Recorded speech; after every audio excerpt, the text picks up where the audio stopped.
Travillian Next is a division of Travillian, a financial services specialist search and talent advisory firm. Since inception, the Travillian team has dedicated itself to enhancing the return on investment of a company's most important resource, its people. Welcome, everyone. I am Indra Elangovan, Head of Strategic Advisory at Travillian. I lead the board advisory practice where we assist community banks to strengthen their boards.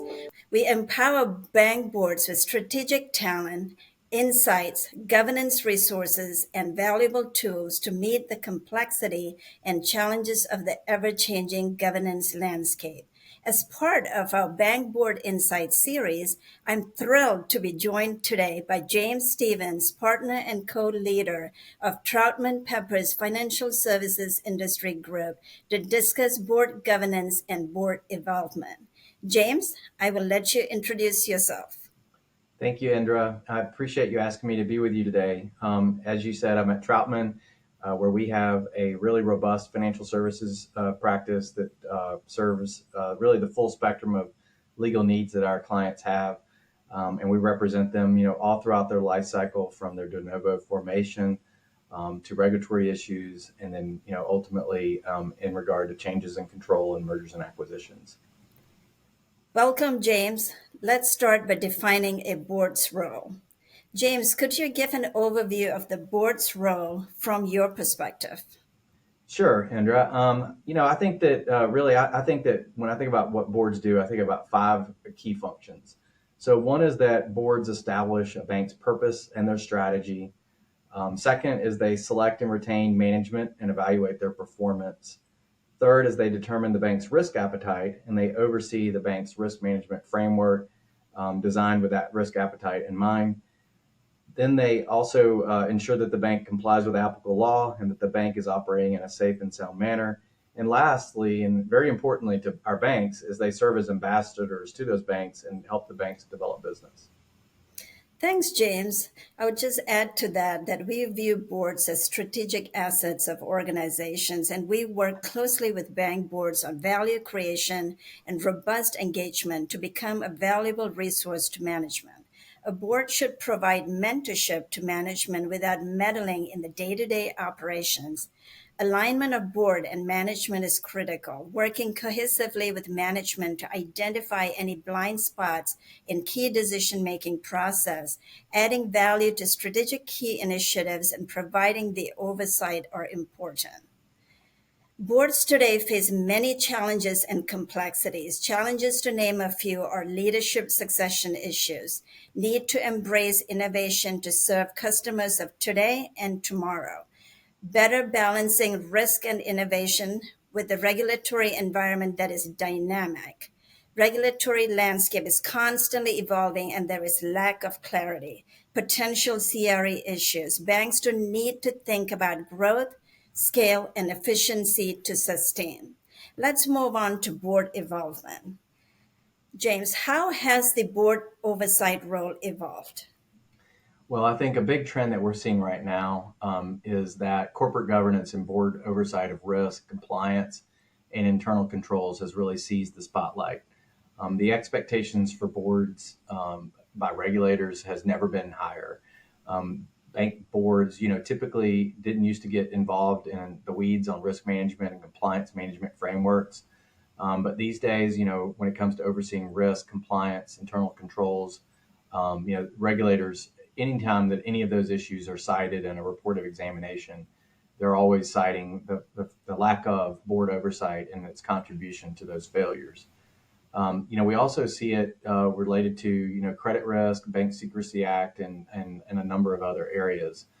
Specifically in the bank fintech partnerships that we're doing a lot of, the consent orders have been coming out in that area rapidly, and all of them universally talk about how boards need to better oversee and manage those programs. Well said, James. From what I read and hear, boards have central focus on bank issues. Fully understanding the expectations of a board oversight role is key. Demands placed on the board of directors have never been greater. For example, innovative or disruptive technologies are transforming the way we do business. With the AI revolution and cybersecurity evolving, recruiting tech savvy directors is becoming increasingly important. James, do you believe that boards have what it takes to keep up in this era of complexity and dynamic landscape?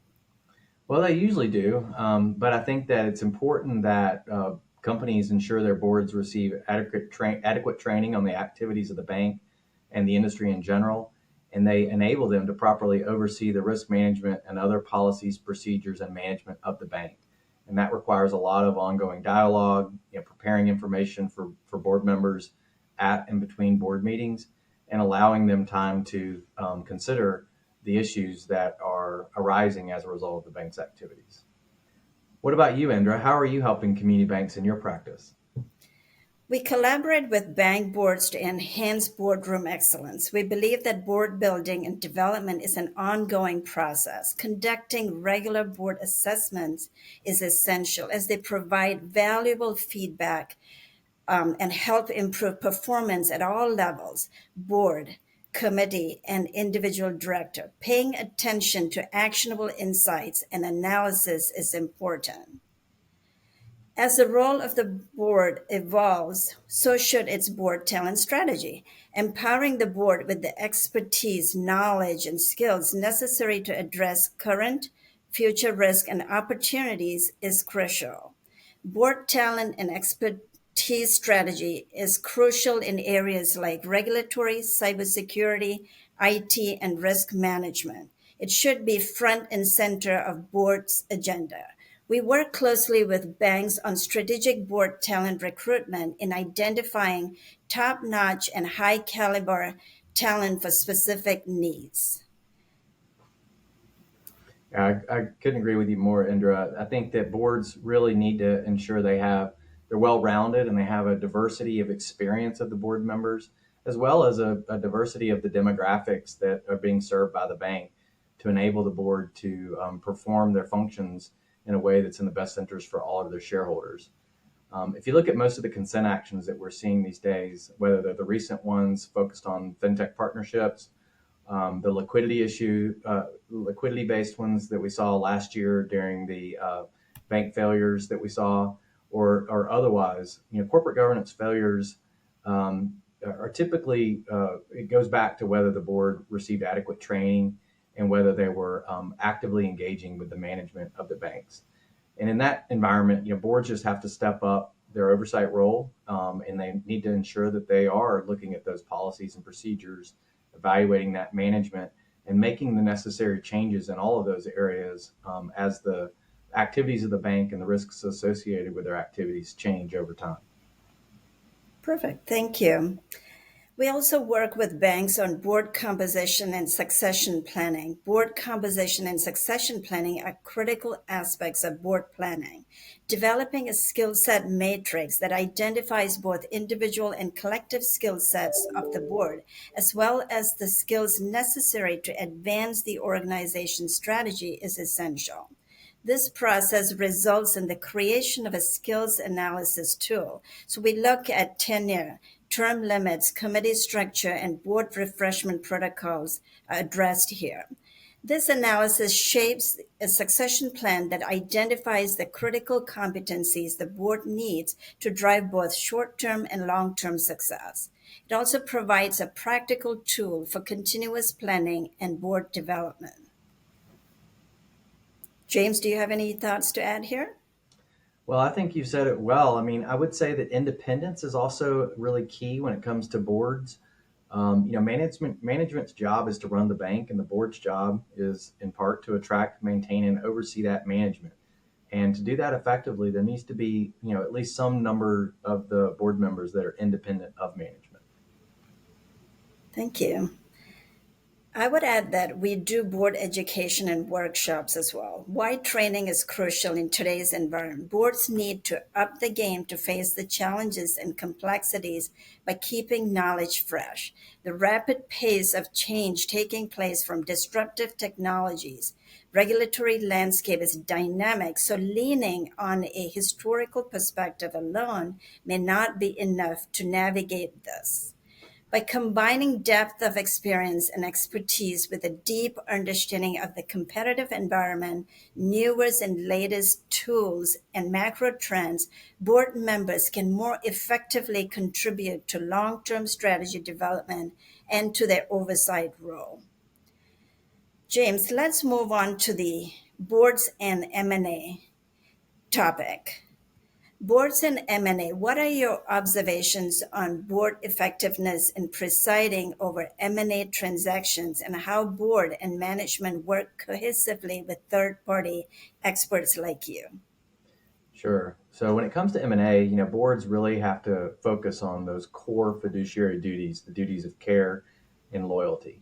And to do that, they need the necessary information and processes to follow, and all of that needs to be well documented.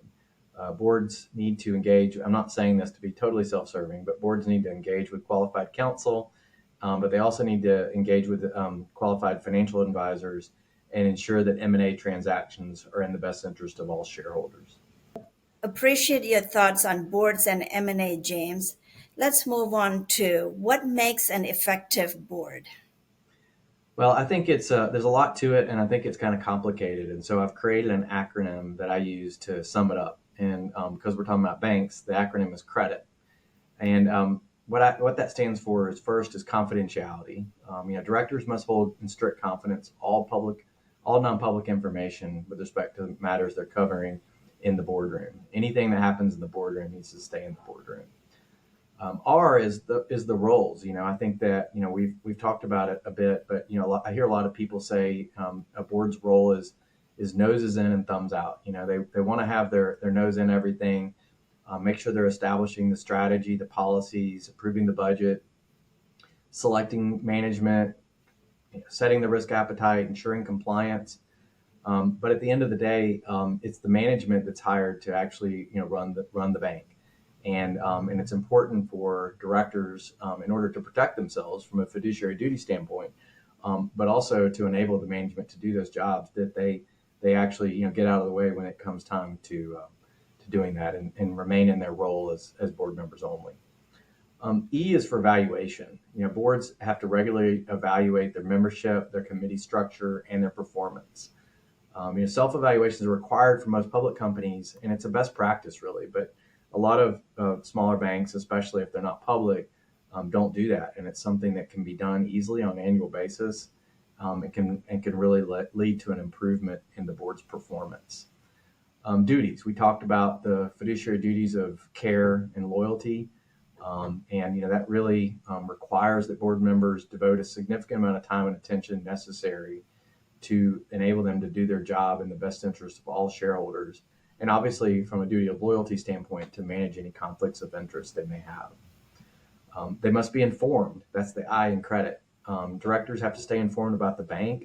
And I think that, really directors need to invest in learning about the business of banking and research and learn about things that they may not know about that's impacting what they're doing.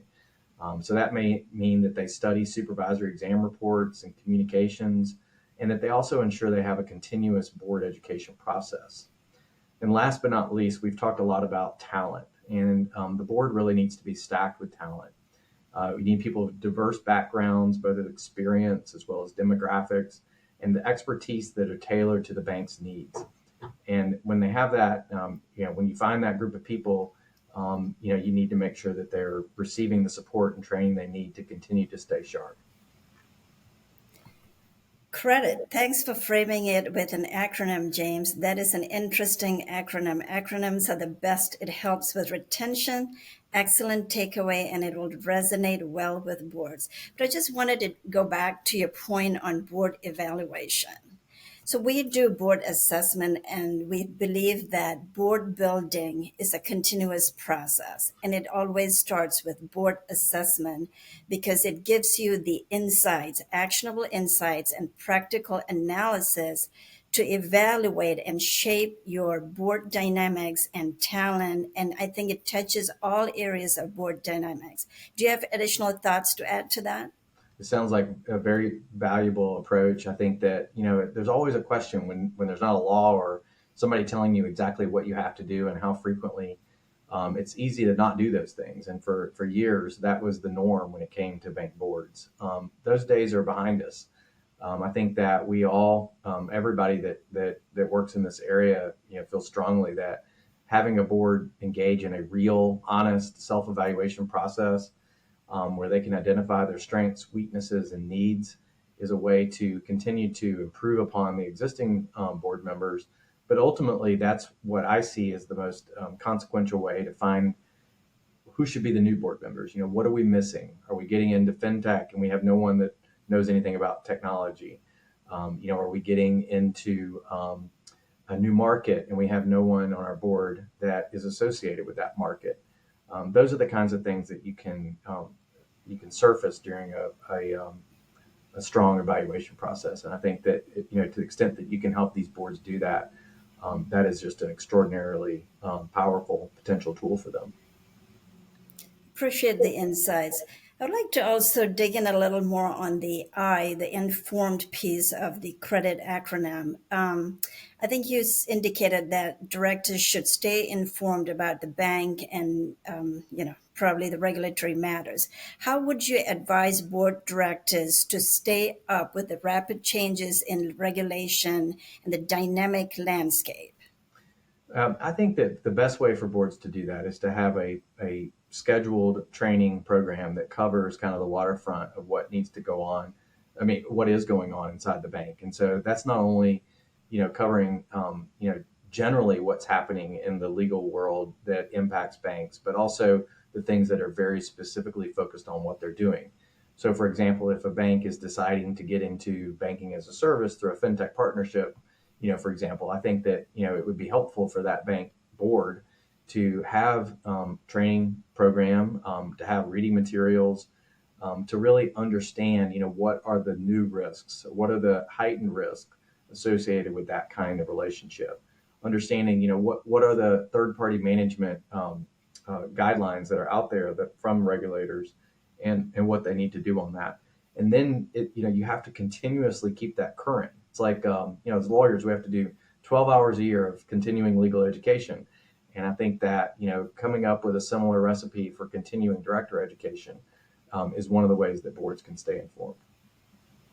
Great. Thank you, James. Talent is, of course, a big part of our focus, and I just wanted to touch on that as well. Based on a data analytics project that we undertook, there were talent gaps in cybersecurity, regulatory expertise, IT, risk management. What are some of your observations about board talent and expertise on clients that you work with? Well, I think you named about every area where anybody could be deficient in talent, and that is kind of scary. But I do think that that's what we see a lot of times is that, people that, start a bank and they stay on the board, for a really, really long time as that bank grows and changes. What they brought to the table may need to be enhanced, or they may need different people around the table to help that bank as the bank continues to grow and do different things. And so I see that a lot. I think that it's a lot of times directors ask me, well, where do we find new board members? And I think that there's no single right answer, but sometimes it's not the place that you found them before. And I think that just thinking about different strategies, engaging with people like you or others, customers and others within the network of the bank, to find people that maybe are not the natural people that they would normally go to, but people that are operating and doing different things, even people that are maybe younger that were not doing things in the community when the bank was formed, but 20 years into it are now leaders within their community. You really kind of think outside the box and outside of the normal places that you look for talent is where I think that we usually end up advising people to find new talent. Agreed. Capitalizing on competencies is so crucial to navigate in today's environment, I believe. We are now at the end of our conversation. I would like to leave our audience a call to action. With that, why empowering boards and rethinking board dynamics is critical today. I guess I would say that before regulators make bank issues board issues, make the bank's potential issues board issues. And I think that it's just a matter of trying to get in front of and be proactive about what banks are doing and make sure that your board is ready to face those challenges before they arise. Yeah, very well said. James, your actionable insights are a call to our community bank boards to adapt, rethink, and anticipate in a banking landscape that is constantly changing. Empowering bank boards with the right talent and expertise, knowledge and skills, recognizing that board governance has evolved, are more important today than ever. Thank you, James. Greatly appreciate your insights today. Enjoyed our conversation. Thank you so much, Indra. I appreciate being a part of it.